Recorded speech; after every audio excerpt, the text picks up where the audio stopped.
जय हिंद। मेरा नाम हर्ष पोद्दार है और मैं बीड़ जिला का पुलिस अधीक्षक हूँ। आज कुछ महत्वपूर्ण बातें हैं जिसके बारे में मैं आप सबके साथ चर्चा करना चाहता हूँ, बीड़ वासियों के साथ, बीड़ के नागरिक गण के साथ। सबसे पहला मुद्दा है वाहनों के बारे में। आप लोगों को मालूम है कि अब पूरे देश में और राज्य और अपने जिला में हम लोग तीसरे लॉकडाउन के स्थिति में हैं।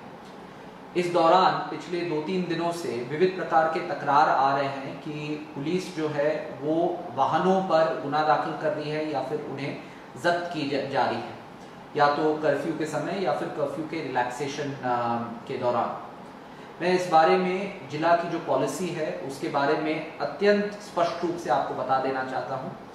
26/3/2020 और 20/4/2020 को जो ऑर्डर्स निकले हैं उसके मुताबिक अपने जिला में प्राइवेट खासगी 2 व्हीलर और 4 व्हीलर्स को पाबंद किया गया है। सिर्फ इमरजेंसी सर्विसेज के जो वाहन हैं उन्हें परमिट किया गया है, लेकिन इसको छोड़ करके चाहे कर्फ्यू रिलैक्सेशन के समय या फिर कर्फ्यू के दौरान दोनों ही समय प्राइवेट व्हीकल्स अलाउ नहीं किए गए। इसके साथ साथ किसी भी प्रकार के पब्लिक ट्रांसपोर्ट को भी परवानगी नहीं दी गई। इसमें ऑटोज भी इंक्लूडेड है। पिछले 3-4 दिनों से जो कार्रवाई की जा रही है वो इन आदेशों की अनुपालन के लिए की जा रही है। बीड़ के वासियों से मेरी ये आपसे अनुरोध है कि ये जो सख्ती है वो इस वजह से की जा रही है क्योंकि आपको भी मालूम है कि 3 मई से अपने जिला में हजारों की संख्या में बाहर से के जो अटके हुए लोग हैं वो आ रहे हैं। इसमें से कई सारे लोग जो हैं वो ऐसे लोग हैं जो कि रेड जोन्स में से आ रहे हैं।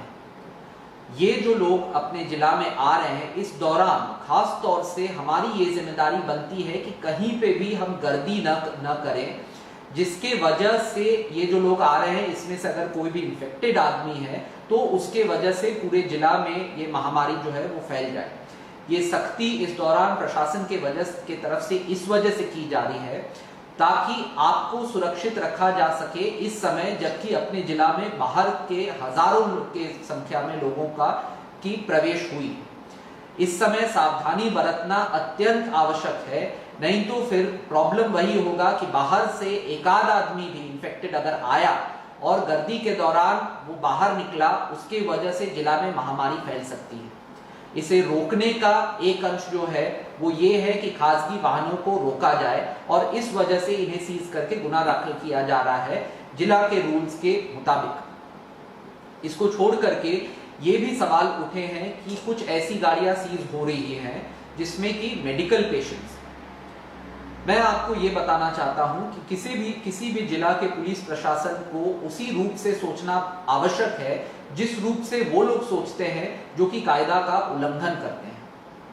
पिछले 3 या 4 दिनों में ही कई सारे ऐसे केसेस हुए हैं जिसमें कि लोग बाहर निकले हैं अपने प्राइवेट व्हीकल्स, अपने खासगी गाड़ियों पर पुराना मेडिकल रिकॉर्ड्स लेकर के।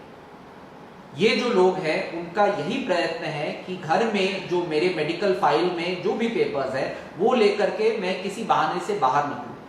उन्हें किसी डॉक्टर के पास नहीं जाना है, किसी हॉस्पिटल के पास नहीं जाना है, लेकिन घर में उनके पुराने जो ट्रीटमेंट के पेपर्स हैं वो लेकर के वो बाहर निकल करके उसे इस प्रकार से यूज कर रहे हैं जैसे कि वो एक पास।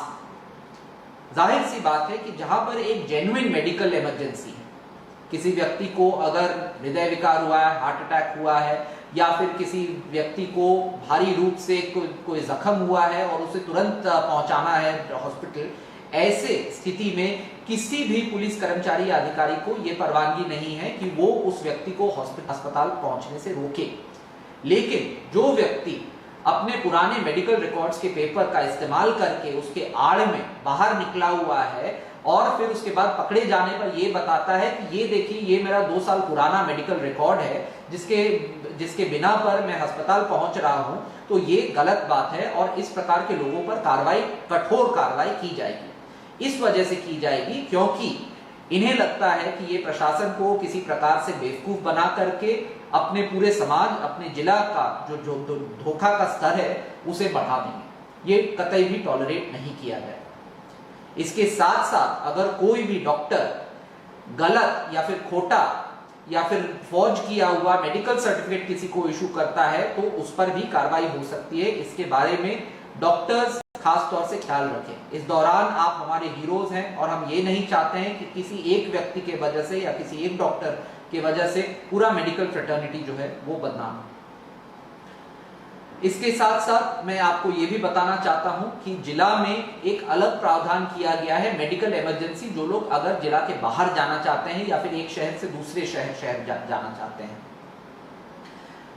एक प्रेस नोट इशू किया गया है जिसमें कि श्री संतोष धर्माधिकारी, श्री श्रीकांत रत्नपारखी और श्री इसाकुद्दीन पाशा, इनको निम्नुक किया गया है मेडिकल इमरजेंसी के पासेस इशू करने के लिए। अगर किसी व्यक्ति को भीड़ से अंबेजोगाई जाना है या फिर अंबेजोगाई से माजलगांव जाना है और जिला में उसे प्रवास करने की आवश्यकता है तो वो मेडिकल इमरजेंसी का पास लेकर के प्रवास जरूर कर सकता है। ये हो गया हमारा पहला मुद्दा। दूसरा मुद्दा जो है वो फंसे हुए कामगारों मजदूरों के बारे में है। आप लोगों को मालूम है कि औरंगाबाद में कुछ दिनों एक हृदय को दहला देने वाली इंसिडेंट हुई है। इस प्रकार की इंसिडेंट हमारे जिला में नहीं होनी चाहिए। इसके लिए जिला प्रशासन ने कई प्रकार के कदम उठाए हैं। सबसे पहला कदम यह है कि जितने सारे पर राज्य के लोग हैं जो कि अपने जिला में फंसे हुए हैं, उनसे मैं विनती करना चाहता हूं कि आपके सबसे नजदीक की जो पुलिस स्टेशन है वहां जा करके आप अपना नाम, पता, आपका राज्य वगैरह जितने डिटेल्स आवश्यक हैं वहां पर इमीडिएटली प्रोवाइड करवा दें। ये नोंद हो करके राज्य प्रशासन के तरफ से, राज्य शासन की तरफ से ट्रेन्स ऑर्गेनाइज की जा रही है औरंगाबाद से, जो कि इन लोगों को अपने घर तक पहुंचा सके सुखरूप तरीके से, सेफ तरीके से। मेरी आपसे यह दरख्वास्त है कि अगर आप भीड़ में फंसे हुए किसी भी प्रकार के मजदूर या कामगार हैं तो अपने पास के पुलिस स्टेशन जाकर के अपना नाम वगैरह दे दीजिए। इसके साथ साथ अगर आपको खाने पीने का अड़चन आ रहा है तो वो भी पुलिस स्टेशन पे बताइए। हम सरकार के इतर विभागों से बात करवा करके ये आपको आश्वासन देते हैं कि आपको खाने और रहने की, जब तक कि आप ट्रेन पर नहीं चढ़ जाते हैं तब तक की वो सुविधाएं आपको देने की हर प्रयत्न करेंगे। लेकिन आपसे मैं ये भी आह्वान करना चाहता हूं कि किसी भी हालत में पैदल यहां से मत निकलिए, सड़कों पर मत निकलिए, रेलवे स्टेशन पर मत निकलिए। प्रशासन आपके मदद के लिए तत्पर है, लेकिन अगर आप रात के 2 बजे उठ करके कहीं से निकल जाते हैं तो किसी प्रकार का हादसा हो सकता है। आपके जान की हमारी चिंता है। बस 2-3 दिनों की बात है, कुछ ही दिनों की बात है। ट्रेन जो है वो रेडी की जा रही है जो आपके राज्य को आपको ले जाने के लिए। इतना भी इम्पेशेंट मत होइए। जहां इतने दिन रुक सके हैं वहां इतने कुछ और दिन रुक सकते हैं, लेकिन घर पर आपका कोई इंतजार कर रहा है, उसे निराश मत करिए। अगर रास्ते में आपको कुछ हो जाता है तो आपके परिवार का क्या होगा ये सोचिए। पुलिस स्टेशन से कांटेक्ट करिए, उनसे संपर्क करिए, वो आपको मदद करेंगे और जल्द से जल्द जैसे ही ट्रेन रेडी हो जाते हैं आपको अपने घर भेजने के लिए जिला प्रशासन और राज्य शासन जो है वो तत्पर है और आप जरूर घर पहुंचेंगे। इस समय आपको सुरक्षित रखना वो महाराष्ट्र पुलिस का कर्तव्य बनता है और उस कर्तव्य पर हम खरे उतरेंगे। जय हिंद, जय।